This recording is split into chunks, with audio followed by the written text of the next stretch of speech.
مولاي صل وسلم دائما أبدا على حبيبك خير الخلق كلهم. يا محمد يا حبيب سيدنا محمد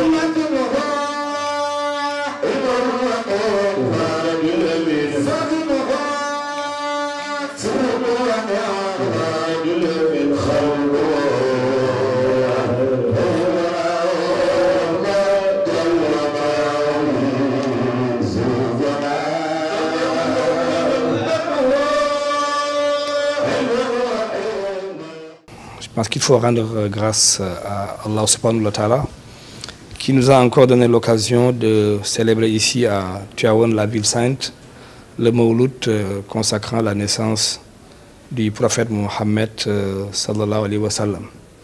Je pense que c'est une occasion, c'est une grande occasion qui nous est offerte, qui nous permet donc à nous et à nos proches de communier ensemble ici à Tivaouane, mais également de prier pour nous-mêmes, pour nos familles, pour le Sénégal, mais prier également pour son Excellence le Président de la République Macky Sall.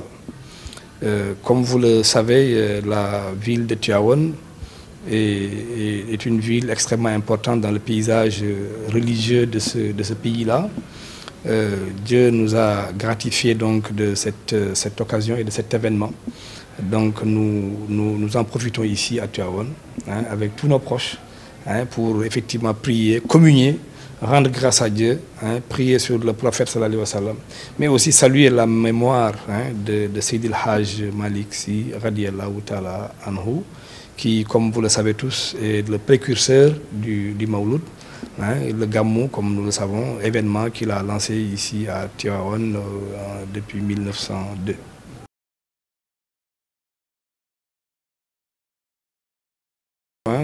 Tivaouane, effectivement, a perdu en l'espace de quelques mois deux de ses illustres fils.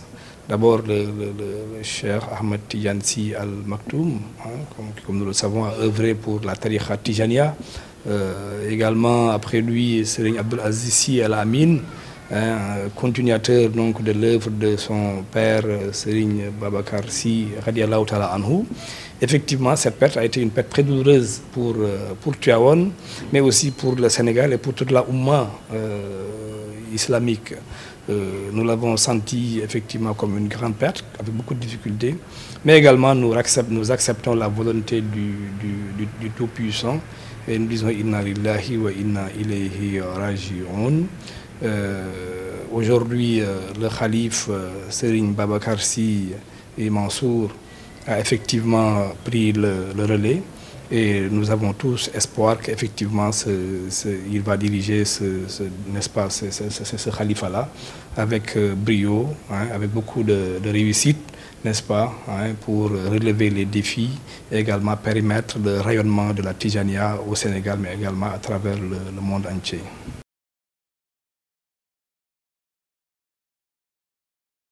Bon, deux choses. La première, c'est qu'effectivement, le président de la République a fait énormément, a posé de gros actes ici à Tivaouane. Des actes qui sont visibles. Vous avez tous constaté effectivement la grande cité, la grande cité religieuse, avec des infrastructures de dernière génération qu'il a implantées ici à Tivaouane. C'est l'occasion pour moi encore de le remercier. Et vous avez entendu, toutes les autorités de la Tijania de Tivaouane ont eu à le faire. Je pense qu'aucun leader, aucun chef d'État n'a eu l'occasion de faire ces réalisations-là. Je pense qu'il faut le saluer et prier pour lui, pour qu'effectivement tous les grands projets qu'il voudrait bien réaliser ici à Tivaouane, que ces projets-là puissent effectivement voir le jour. L'autre volet de votre question, effectivement, c'est que le président de la République a besoin d'être soutenu. Nous tous, nous sommes des hommes politiques. Il pose tous les jours des actes concrets. Le plan Sénégal émergent est là, il est clair. Le Sénégal est en train de connaître l'un de ses meilleurs taux de croissance. Pour la première fois dans l'histoire du pays, nous avons connu des taux de croissance qui dépassent 6% pendant 3 années successives, ce qui est véritablement un record extrêmement important. Et je pense donc que ces réformes et ces programmes qu'il est en train de dérouler pour le Sénégal permettront, à n'en pas douter, de faire de ce pays-là un Sénégal émergent, bien avant même l'échéance qui a été annoncée. Aujourd'hui, la loi de finances 2018 a été n'est-ce pas, présentée en commission. La loi sera votée dans les prochains jours et effectivement, nous tablons sur un taux de croissance qui avoisine les 7%. Ce qui veut dire donc que le Sénégal est sur la bonne voie. Et donc je lance un appel en tout cas au peuple sénégalais pour qu'effectivement qu'il continue à soutenir et à accompagner le président de la République pour lui permettre de réaliser effectivement ses objectifs.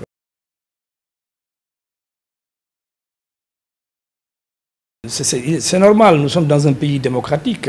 L'opposition joue effectivement son rôle, c'est tout à fait normal. Mais aujourd'hui, nous avons tous constaté que la dette du Sénégal est une dette effectivement raisonnable. Le Sénégal n'est pas un pays en danger du point de vue de son surendettement. Ça, c'est effectivement clair. Maintenant, tous les pays s'endettent. La dette, l'endettement, c'est un moyen de financement de l'économie. Il est tout à fait normal que le pays s'endette pour financer son économie et sa croissance. Et je pense qu'il n'y a pas de risque. En tout cas, le risque est mesuré et bien calculé. Ce qui est important, à mon avis, c'est l'usage qui est fait de cette dette-là. Et nous constatons tous que les investissements sont en train d'être menés.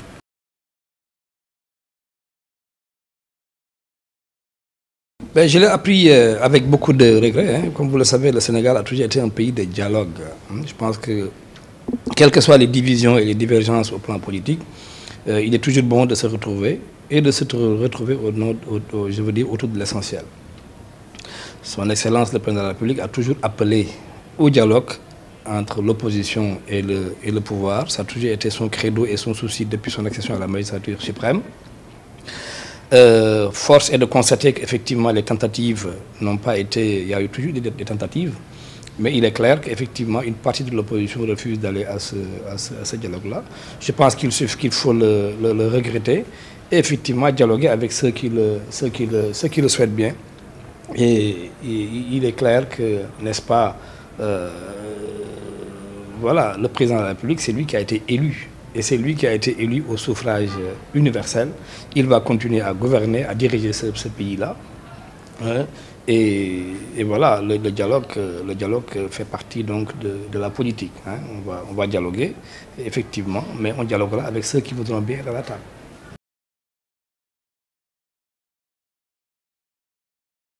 Je ne m'épancherai pas trop sur ce dossier qui, comme vous le savez, est encore pendant en justice. Ce que je puis dire, c'est simplement que l'immunité parlementaire n'a rien à voir avec la présomption d'innocence. Jusqu'au moment où nous parlons, Khalifa Sall, effectivement, est réputé innocent, n'est-ce pas, tant qu'une juridiction compétente n'aura pas prononcé sa condamnation. Donc je pense qu'il faut savoir raison garder et considérer simplement comme cette levée d'immunité comme une étape de la procédure.